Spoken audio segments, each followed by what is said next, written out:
What's going on, boys and girls, and welcome back to another episode of Eating Shit. If you're new here, the point of the show is to quickly come on here once a week and share the lessons that I've learned with you guys in real time so you don't have to make the same dumbass mistakes that I have. Stupid. Or just learn from my experiences in general. If the episode provided value for you, share the show on your story or send it to someone you think would benefit from it. Also, throw up a 5-star review on the podcast app if you're listening on there, or thumbs up on YouTube if you're watching to help me out with the organic reach. So, couple lessons this week. The first one, kind of funny. I don't know if it's valuable at all because there's not really, there might be a lesson with it, but so we have this Airbnb that's about to go live. It's a new construction project that's like years over the timelines and hundreds of thousands over budget as they are. It's our first new construction deal. Learned a lot through it, and I didn't even say we learned a lot, but by we, I mean Wes, because I haven't really done shit with it. But, yeah, we're going to keep it. We were going to just build it and sell it, but we're partnered with our GC on that one, and we're going to keep it and do Airbnb. I think it's going to do really, really well. But we're, like, at the finish line. Like, it's done. We got the thing furnished. Like, all the shit was in there. And someone broke into it late last week and, like, had a party. Just 2 people. So I think there was a window left open because there's no forced entry, which is actually, I mean, if someone's going to break in, I'd rather have them do that than like break a window or fuck up the door jams or something. So there's actually no damage. But they did steal some stuff that was brand new and hasn't even been used yet. And they left a bag of meth behind, which I think is really hilarious, like a literal bag of meth. And so, yeah, I don't think anything's really going to come of it, and apparently they didn't steal, like, anything, like maybe less than $1,000 worth of shit, and there's 50 grand worth of personal property in there on both sides, so not too bad, but just a good example of eating shit. Have to reframe it, though, because, yeah, like, stuff like that happens. It's not the first time we've had a property broken into, likely won't be the last, but you know what? At least we have properties to break into. So that's the reframe there. You can always look at the bright side on things, and, you know, it's not that big of a deal. Stuff can get replaced. It just is a bummer that it happens. You have to deal with it, and it delays the project even more. But for, you know, all things remaining equal, really not that big of a deal, but just kind of funny. Just the bag of meth part, I think that's fucking hilarious. But so yeah, there's a little tweaker party going on, and I guess I didn't go over there. I should have and filmed it, but we're busy here, and Wes was freaking out about it. But he went over there, and he said, like, you could see that they were, like, using the couch and the shower and stuff like that. So little meth party going on. Good example of eating shit. Lesson there would be put a fucking security system on the properties, which we were supposed to have on there, but it didn't get put on. But yeah, lesson learned there. Deeper lesson than that. While I was planning for this podcast a little bit ago, I was just thinking about, you know, some conversations that I've had. That's usually where a lot of the lessons come from, unless it's like an obvious thing like a meth party in your Airbnb. But, you know, I was assigning this deal, I guess that was late last week. I think it was like Thursday or Friday last week after I dropped last week's episode of this podcast. And I was walking this property with a buyer, and, you know, it's kind of interesting just to see, like, the differences even within the same exact business model that you're in. People always have differences, and people always do things a little bit differently, for better and for worse. And just the example here is, like, you know, you can always do things differently and, you know, increase efficiencies and stuff like that. And that's just a super general example, was this guy's rehab costs. And for this house that I was walking, it's a pretty heavy rehab. We would have spent somewhere between 60 and 70 in this house, at least 60 for what he's planning on doing to it. And, you know, I asked him, because I have heard from him before how cheap his rehab costs are. I was like, what do you think you'll spend on this place? And he was like, probably about 40. And, you know, at first glance, it doesn't sound like that big of a difference, but that's, you know, a third difference. 33%. His rehab costs are less than ours for the same work in the same market in the same business. Like, that's fucking huge. You know how many more deals we could have gotten if our rehab costs were only 66% of what they actually are. Like it's crazy. So, not that we probably are doing some things wrong. You can't say like, you can't use the yeah, but mentality with when you hear stuff like that, because if he's doing it, like we can do it too. I've got kind of the same lesson. I saw this place in Huffaker here in Reno listed. We offered on it, and the thing was, it was a heavy rehab. Like it was full of mold, it was full rehab and stuff. And it was on MLS. This was like over a year ago, and we offered on it. We lost, and then someone bought it, and I just saw it get relisted like 3 weeks later, literally. And my mind was blown when that happened, because it was such a big job. I was like, how the fuck did they already finish this? And full rehab, like they didn't, well, I don't know. I didn't walk it, so I can't say the quality of the work or anything. But what I'm saying is like, they didn't just not do the kitchen or not do this, not do that. It was new kitchen, new bathrooms, roof, full flip, 21 days. And I ended up talking to this guy's agent a little bit later, and she was like, yeah, he actually had that done a week sooner, but we wanted him to wait to list it because it was like too fast, And I was like, yeah, I was fucking mind blown. But seeing things like that, I remember that specific example. That's when we were still flipping.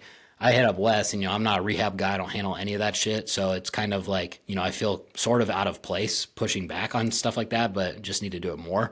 And I was like, hey, like, I'm not saying we're doing anything wrong, but like, look what this guy just did. Like, we can definitely do this shit faster.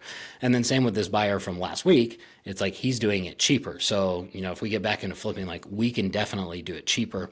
And then even with this buyer that I was talking to last week, he brought up the example of how much better his crews are right now than they have been in the past, just from like the management side of things. So he said that he's spending so much less time checking in on these jobs because like, the guy that's running, he has a couple of different crews, but the guy that's running this specific crew that he kind of ran me through how fast they do things. He's like, dude, they're just awesome. Like it seemed like before every single flip that we did, I'd have to go and be like, redo this, redo this, redo this. And this guy just like nails it on the first try.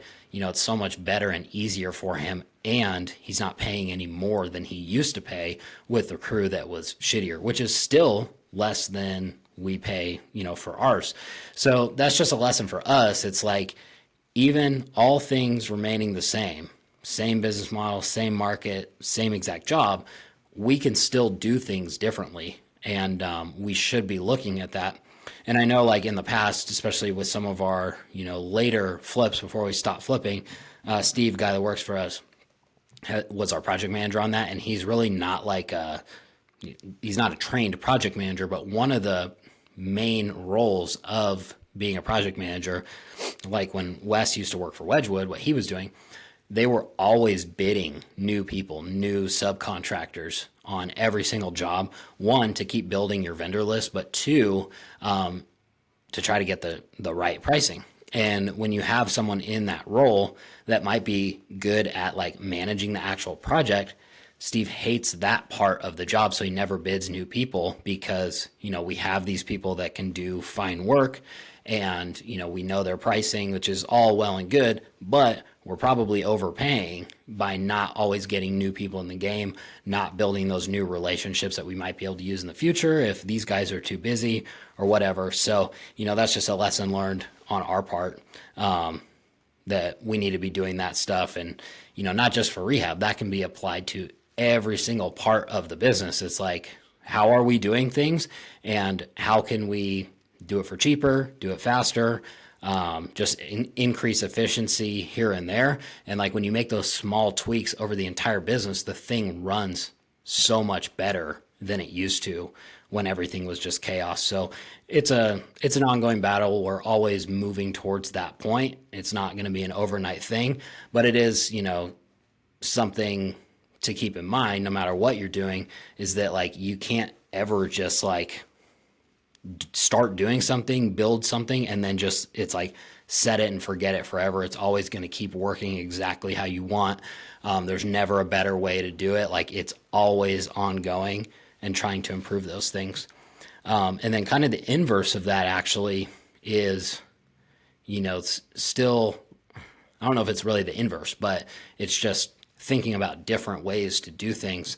And I was thinking of an example of this group that we kind of model our model after, and they're really known for their systems and processes. And I was watching some of their disposition stuff this week, because that's what I'm mainly doing at the company right now, is the whole disposition role, just selling all the wholesale deals to the buyers.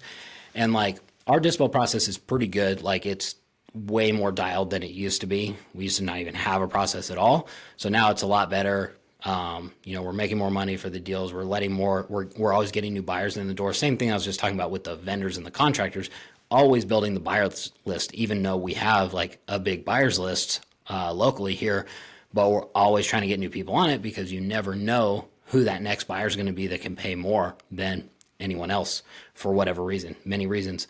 But what I saw, how they treat their dispo, is just like on another level from what I'm doing. And there's no way I could do this all by myself. So again, they used to not treat it like this, and then they started wholesaling more just like we did. And then they're like, oh shit, we need to like rebuild our whole disposition department, all the processes, all the systems, everything about how we do it. And so now they're putting in actually like more effort. So if you just look side by side, like, I guess you could say that ours is more efficient, because like, it's not as much effort, it's not as much time, and we're still selling the deals. But because they do this extra effort, I can guarantee you that if we did that, like, our average wholesale fee would go way up, because they're so focused on building the buyers list. They have 3 different roles, 2 VA roles, and then the disposition manager, just to build the buyers list. And then really being intentional on calling every single person on the buyers list every time they have a deal, and just like banging the phones way harder than I can on my own. So again, something for us to move towards, but always just like, I think that's kind of a no ego thing too. Like, I am very well aware that I'm not the smartest person in the room. And if I was, I don't want to be in that room anyway. And there's many, many, many other people that do things much better than I do. And I don't need to reinvent the wheel to be successful and rich. I just need to copy what other people do. But you also have to be open enough to see those differences and make those changes, and just swallow it and say like, oh, like, I'm actually not that good. That's way better than what I'm doing. Let's go after that. So hopefully you guys can, whatever, if you're flipping, wholesaling, or just whatever, that applies to everything. It's not just, I'm obviously just using examples that apply to our business all the time, because that's where I'm getting the lessons, but you can take that same exact idea and apply it to any business that you're in. It's the same shit. Small wins this week. That deal that I was talking about that I walked with this buyer, ended up assigning it to him. So that was good. We gave him a layup deal on that one, so it didn't go out to our whole buyers list, because he was super, super close on another deal. And then just like improving our process, we're like, okay, let's give him a layup on this one, because he only got beat by $1,000 on like 2 deals ago. And we don't want to like, it's so relationship based that we don't want to give that impression that we're just like nickel and diming every fucking buyer in town for $1,000. Like, if it was up to me, like, I don't give a fuck, but it's, our acquisition manager works on commission, I work on commission, and I have to do what's right for the company. So we have to take the highest offer. But I could see, being a buyer, it's like, oh, I offered this much, and then they just went to another buyer for $1,000 more. The last thing we want to do is have people in town be like, oh, fuck those guys, and then they don't, make offers or come see the properties when we do have open houses and they're available to everyone, because they think that, oh, well, we're just going to get beat out by $1,000. So that's a reason why we did that for him. And he ended up taking it. So it's assigned, DMD's in, just a waiting game now. So that's good. Always good to have assigned deals in the pipeline and not just contracts, because contracts are pretty worthless if you cannot sell them to other buyers in a wholesaling business. So that about wraps it up for this episode. Thanks for listening. Make sure to share the show. That's all I ask. If you get value out of it, share it for me. And we will see you next week.